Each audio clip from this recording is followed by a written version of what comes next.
Mike Tyson is often remembered as the embodiment of raw power, a fighter whose fists were feared around the world and whose name became synonymous with intimidation. He dominated the boxing world with a ferocity that seemed almost inhuman, shattering opponents with blinding speed and devastating precision. Yet, to see Tyson solely as a knockout artist is to miss the man behind the myth. His story is not just one of triumph and fame, it is also a tale of pain, loss, and the wounds carried long before the cameras ever arrived. Every victory, every belt, and every public moment of glory was built on a foundation of trauma and fear. Tyson's violence, his ferocity, and even his public mistakes were deeply intertwined with the survival instincts forged during his tumultuous childhood. A broken boy in Brownsville. Before the spotlight ever found him, Tyson was a boy shaped by neglect, poverty, and constant danger. Growing up in Brownsville, New York, he faced a world where survival required toughness beyond his years. He wandered streets that offered little security, learning that protection was something you had to earn yourself. Tyson's natural aggression, often described as unstoppable, was born not of ambition but of necessity.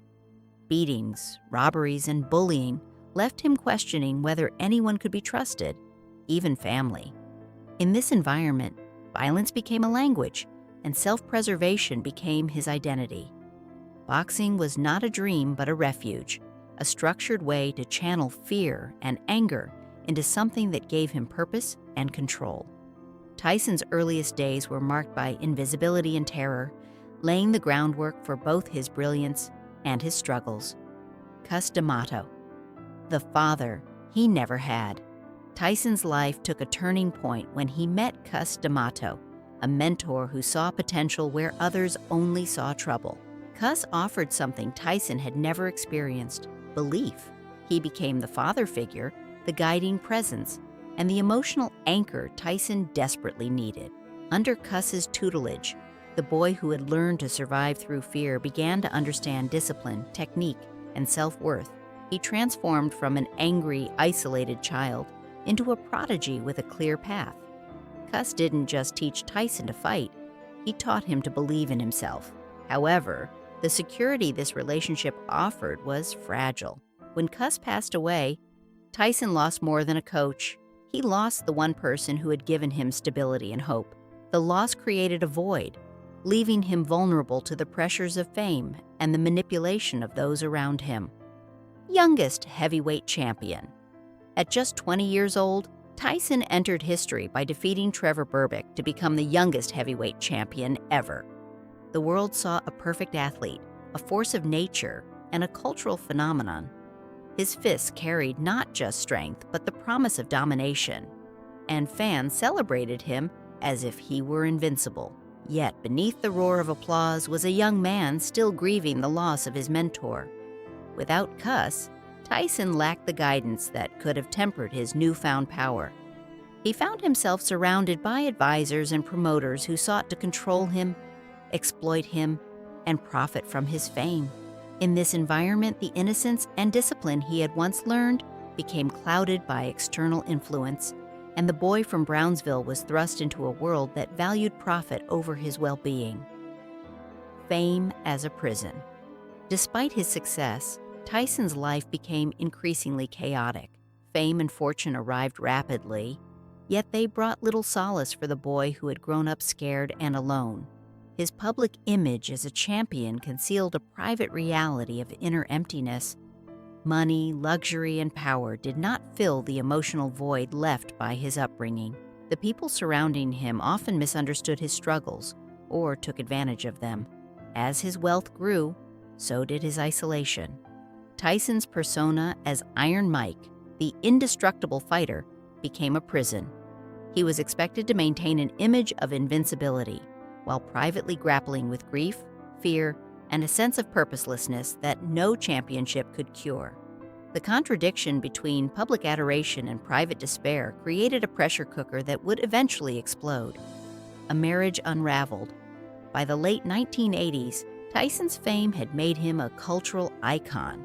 and his marriage to actress Robin Givens was widely celebrated. On the surface, it appeared to be a new chapter, a fairy tale ending for a boy who had fought so hard to escape poverty and pain. But beneath the glamour, their marriage was fraught with emotional turbulence, arguments, and distrust. Tyson's unresolved trauma collided with the demands of fame and public scrutiny. Givens described the relationship as suffocating and emotionally damaging, a portrayal that shocked the public and exposed a vulnerability few had ever seen. Tyson, often silent and stoic, appeared lost and powerless. The world, accustomed to seeing him as a fighter, intensified rather than alleviated. The collapse. After the public unraveling of his marriage, Tyson's life spiraled further.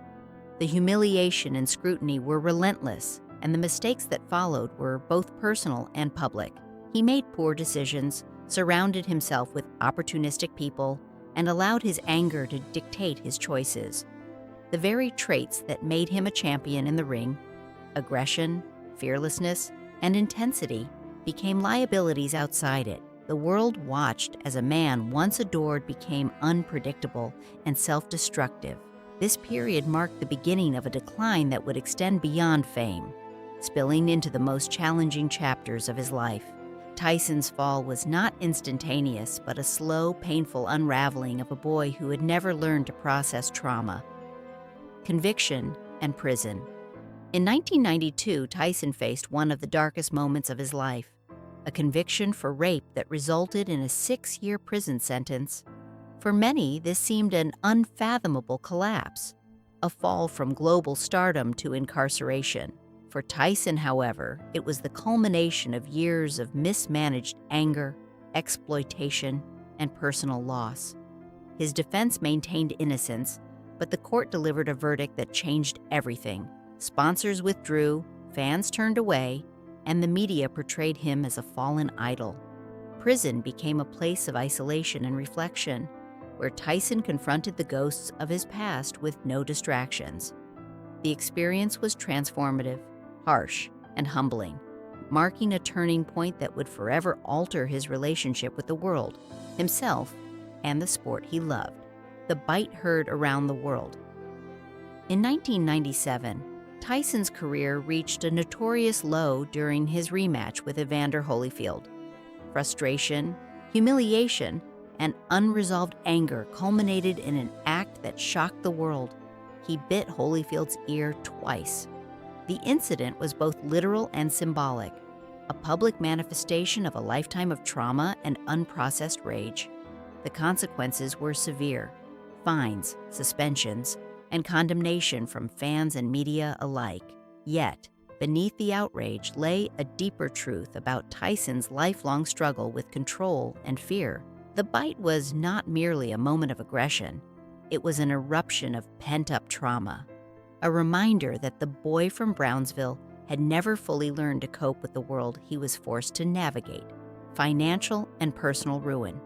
Following the Holyfield fight, Tyson's life spiraled into financial and personal chaos. Despite earning over $300 million, he became bankrupt due to mismanagement, lavish spending, and misplaced trust. He purchased homes he never lived in, vehicles he didn't drive, and indulged in parties that left him hollow. Addiction to alcohol and drugs deepened his despair, turning his public success into private torment. Tyson's story became a cautionary tale of wealth without guidance, talent without boundaries, and fame without support. The man who once dominated the ring now struggled with the basics of daily life, haunted by a past he had never fully reconciled. This period cemented the idea that glory and fortune are fragile without emotional and psychological stability. The tragedy that forced change. In 2009, Tyson endured one of life's most devastating blows: the death of his 4-year-old daughter, Exodus. The tragedy forced him to confront the grief he had long avoided, shaking him to his core.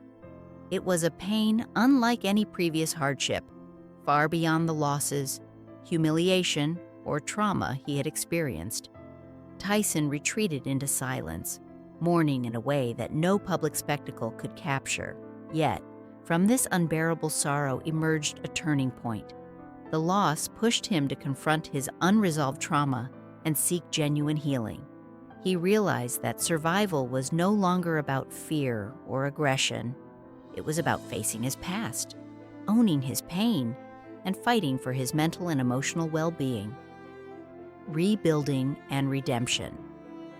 In the years that followed, Tyson committed to therapy, sobriety, and the deliberate dismantling of toxic influences from his life. He began speaking openly about his childhood, his struggles, and the experiences that shaped him. This honesty became a form of liberation, allowing the world to see him not as a villain or a monster, but as a survivor. His one-man show, Undisputed Truth, offered audiences an unfiltered glimpse into his life, the humor, heartbreak, chaos, and humanity behind the legend. For the first time, Tyson reclaimed his narrative on his own terms, showing that survival requires acknowledgement, courage, and vulnerability. He learned that redemption is not measured in victories or belts, but in truth and resilience. The fight beyond the ring. Mike Tyson's story is defined by extremes, phenomenal triumphs, catastrophic failures, and an enduring battle with trauma. While he may never be remembered solely as a hero, his journey reveals something rarer: the capacity to survive and rebuild after a lifetime of adversity. Tyson's greatest fight is not fought with fists, but with introspection, healing, and authenticity. As he ages and his body changes, the world still expects a warrior, but Tyson now faces a fight far more complex than any in the ring.